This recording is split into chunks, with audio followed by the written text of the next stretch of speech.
안녕하세요. 저는 이번에 여름 계절학기 교환학생으로 UC 버클리를 다녀온 미디어 커뮤니케이션학과 23학번 이승현이라고 합니다.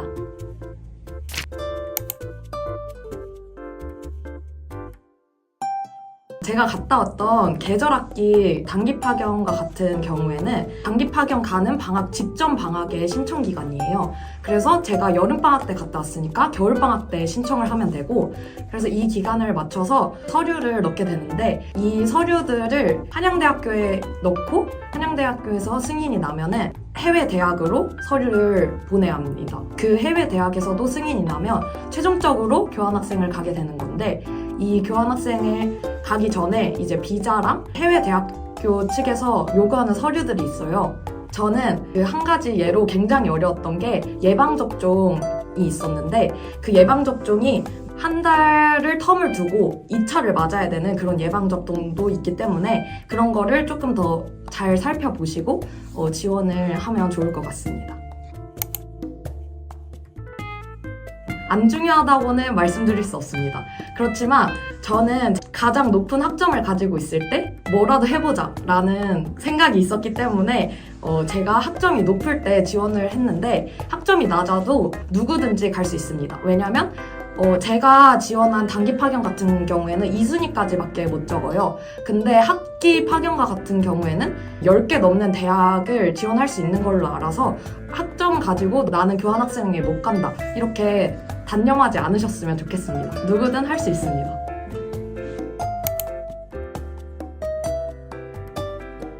저는 강경 토플파입니다.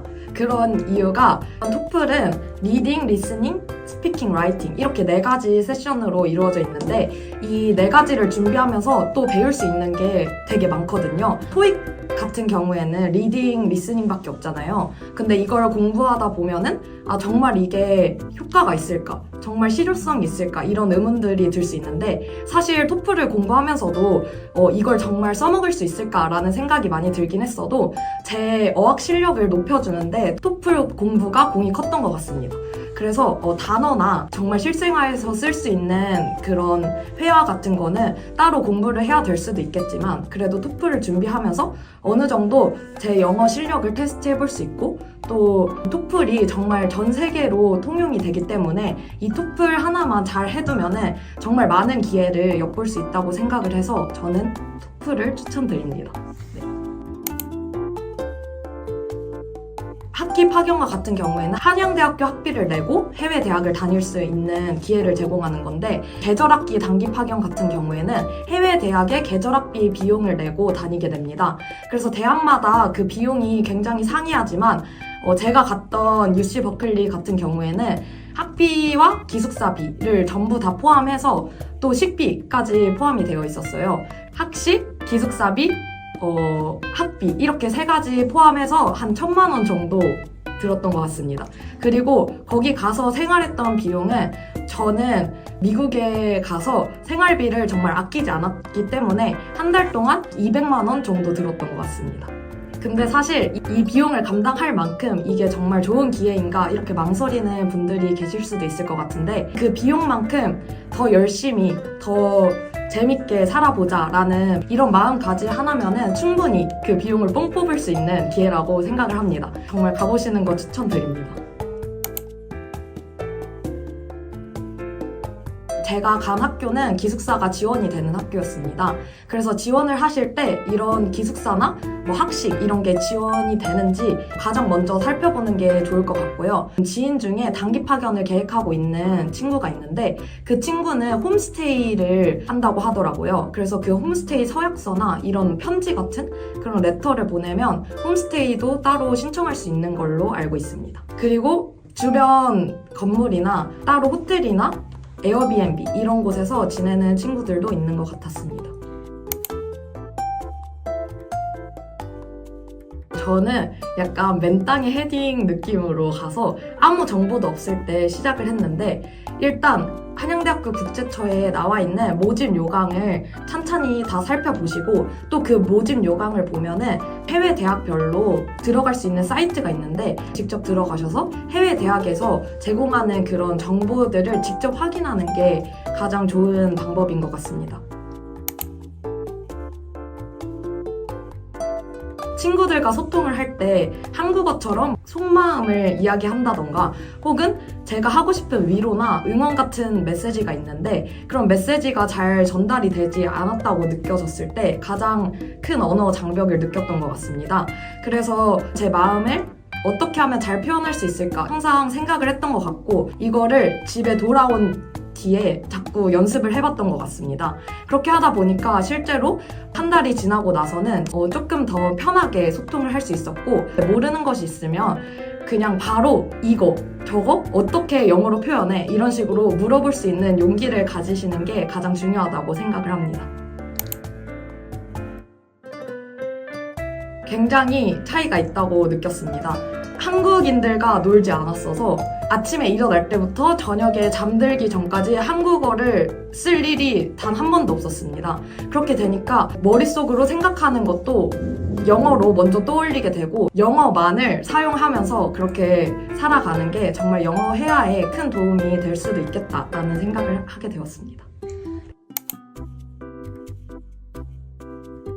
제가 갔던 교환학생은 한 달 기간이었는데 계절학기에는 동아리를 하기에도 사실 수업 하나라도 매일을 그 수업 하나로 막 3-4시간씩 이렇게 들어야 됐어서 따로 동아리를 하거나 그럴 기회는 없었는데 제가 간 학교에서는 간 기간별로 사람들을 모아서 한 번씩 학교 투어를 시켜줬습니다. 실제로 그 투어에서 만난 친구와 친해져서 근교 여행을 같이 간 경우도 있어가지고 그런 투어 기회를 학교 공지를 통해서 잘 알아보고 참여하게 되시면 정말 좋은 기회가 될 거라고 생각을 합니다. 가장 큰 차이점은 학교의 넓이 그리고 학교에서 주는 복지라고 생각을 합니다. 한국 대학교와는 다르게 미국 대학 캠퍼스는 굉장히 넓거든요. 그래서 저도 그 UC 버클리 캠퍼스를 돌아다니고 또 구경하는 데만 2-3일을 소비했던 것 같습니다. 학생 식당이나 이런 데도 굉장히 여러 군데 있고 또 헬스장, 미술관, 박물관, 식물원 까지 이렇게 정말 많은 여가 생활을 누릴 곳이 다 학교 캠퍼스 안에 있기 때문에 학교를 둘러다니는 재미가 굉장히 있는 곳이라고 생각을 했어요. 그 학교에 다니는 재학생으로서의 복지도 굉장히 뛰어납니다. 예를 들어서 헬스장 같은 경우에는 굉장히 크고 많은 기구들이 있음에도 재학생이면은 누구나 와서 운동을 할 수 있고 또 재학생을 위해서 방과 후에 따로 클래스를 만들어줍니다. 그래서 뭐 요가나 필라테스, 배구, 수영, 배드민턴 이런 모든 운동을 따로 돈을 내고 하는 것이 아니라 학교 안에서 모두 다 즐길 수 있다는 게 가장 큰 메리트라고 생각을 했습니다. 그리고 제가 봤을 때 한국인과 외국인들의 차이점을 생각을 해보자면 한국인들보다 외국인들이 조금 더 경험 중심적이라고 생각을 했습니다. 미국과 같은 경우에는 계절학기를 다른 대학교에서 보내는 것도 또 하나의 문화라고 생각하는 경우들이 있다고 해요. 그래서 이런 경험을 할 수 있는 기회가 굉장히 열려있는 곳이 미국이라고 생각을 했고 또 이게 한국인과는 조금은 다른 차이점이지 않나라는 생각을 하게 되었습니다.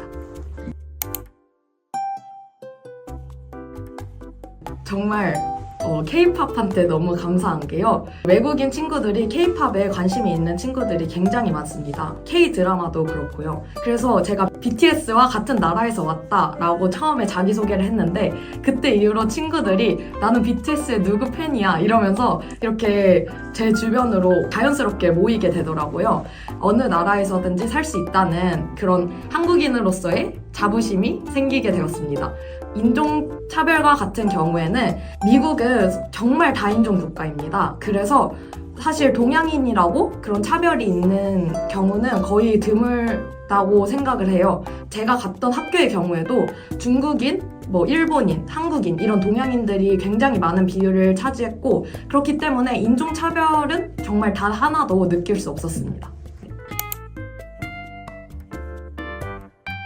가장 좋았던 점은 제가 미국을 처음 가본 거였는데 혼자서 모든 계획이나 또 일정을 짤 수 있다는 게 굉장히 좋은 경험이었다고 생각을 합니다. 그냥 집 앞에서 베이글을 혼자 먹거나 혼자 학교를 돌아다녀도 아, 여기가 미국이구나. 정말 내가 미국에 왔구나.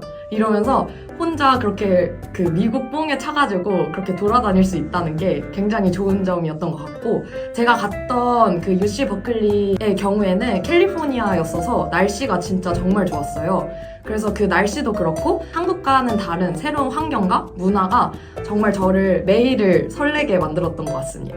힘들었던 점을 얘기를 하자면 힘들었던 것도 혼자 다녔기 때문이라고 생각을 하는데요. 한국인을 단 한 명도 모른 채로 갔기 때문에 그런 도움을 못 받고 혼자서 정말 2, 3일 동안은 친구 없이 그렇게 보냈어야 됐는데 그런 외로움이 있었기 때문에 지금 당장 친구를 무조건 찾아내야 되겠다라는 생각에 저는 정말 이렇게 돌아다니는 친구들이나 혹은 수업에서 만나는 친구들한테 오늘 저녁에 시간 되면 같이 저녁 먹을래? 이러면서 항상 그렇게 플러팅을 하면서 다녔던 것 같습니다. 그렇게 하다 보니까 이 외로움도 점차 줄어들고 처음에 혼자 가더라도 조금 외로울 수 있지만 다 극복이 가능하기 때문에 모두들 열심히 살아보자고.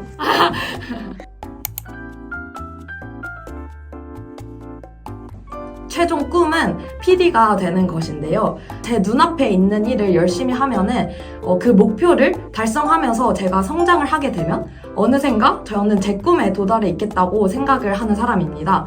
그렇기 때문에 그 작은 목표에 변화가 생겼다면 저는 일단 이번 단기 파견을 갔다 오고 나서 교환학생을 갈지 말지 고민을 해보려고 했는데 무조건 정규 학기 교환학생을 가야 되겠다고 생각을 하게 되었습니다. 한 달 동안 제가 그곳에 있으면서 아침, 점심, 저녁으로 친구들과 약속을 잡기에 정말 바빴습니다. 그렇게 전투적으로 생활하는 것도 정말 좋은 경험이 되었는데 만약에 4달을 가게 된다면 조금 더 여유롭게 제 체력도 분배를 하면서 즐기면서 더 깊이 있는 공부를 할 수 있지 않을까라는 생각에 장기간으로 교환학생을 가고 싶다는 목표를 세우게 되었습니다. 언어의 장벽이 있더라도 마음은 무조건 통한다라고 생각을 합니다. 그래서 여러분들이 혼자 가는 게 굉장히 두렵고 무서울 수도 있지만 거기서 만나는 친구들도 다 같은 사람이고 다 같은 대학생 신분을 가지고 있고 어쩌면 K-팝을 정말 좋아하는 저와 같은 관심사를 가진 친구일 수도 있습니다. 마음만 먹으면 안 되는 일은 없습니다.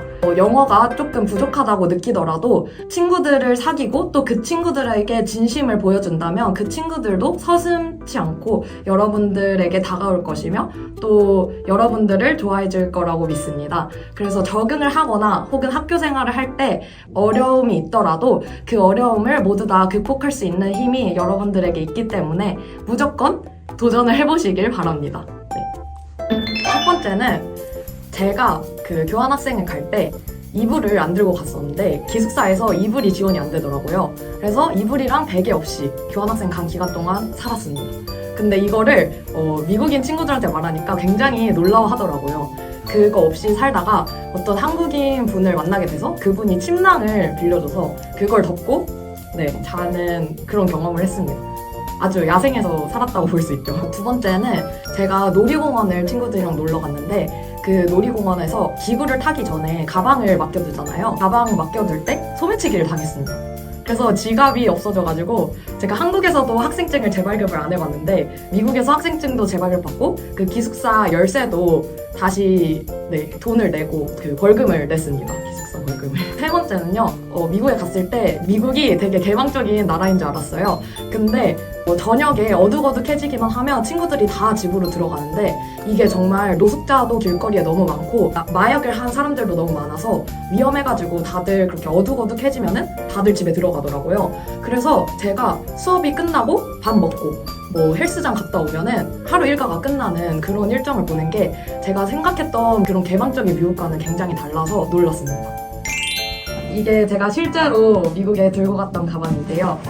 가장 먼저 지갑. 이런 지갑 말고 꼭 다이소 지갑을 들고 가시길 바랍니다. 일단 거기서 지갑이 필수적인 이유가 학생증이 발급이 되고 이 학생증으로 모든 문을 통과할 수 있기 때문에 학생증과 또 미국은 열쇠를 들고 다니는 문화를 가지고 있거든요. 그래서 그 집이나 기숙사를 열 때 열쇠를 많이 사용을 해서 그 열쇠를 담을 그런 공간이 필요하기 때문에 지갑을 필수적으로 챙기시는 게 중요한데 저는 소매치기를 당했기 때문에 비싼 지갑 말고 다이소 지갑 추천드립니다. 그리고 가장 중요한 거 노트북.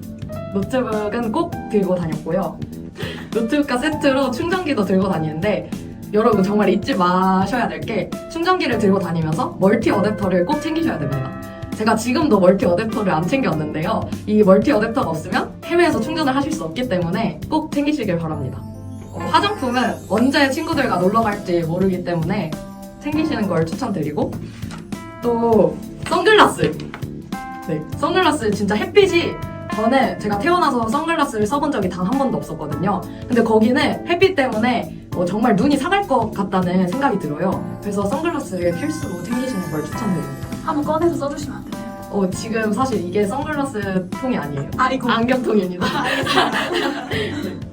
그리고 혹시 모를 상황을 대비해서 공책도 꼭 들고 다녔는데 제가 이 한양대학교 공책이 있거든요.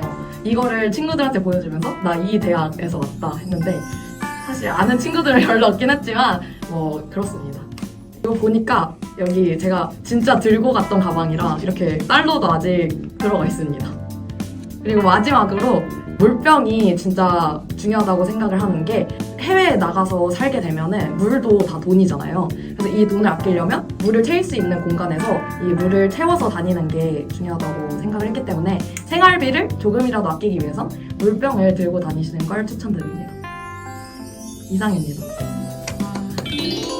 저도 제 소중한 경험을 이렇게 공유할 수 있는 창구를 만들어 주신 것 같아서 정말 감사드리고 이걸 보시는 여러분들이 교환학생을 너무 멀게만 생각하지 마셨으면 좋겠고 누구나 갈 수 있는 거니까 학교에 좋은 기회를 놓치지 않으셨으면 좋겠다는 말씀을 드리고 싶습니다. 정말 좋은 기회 만들어주셔서 감사합니다. 수고하셨습니다.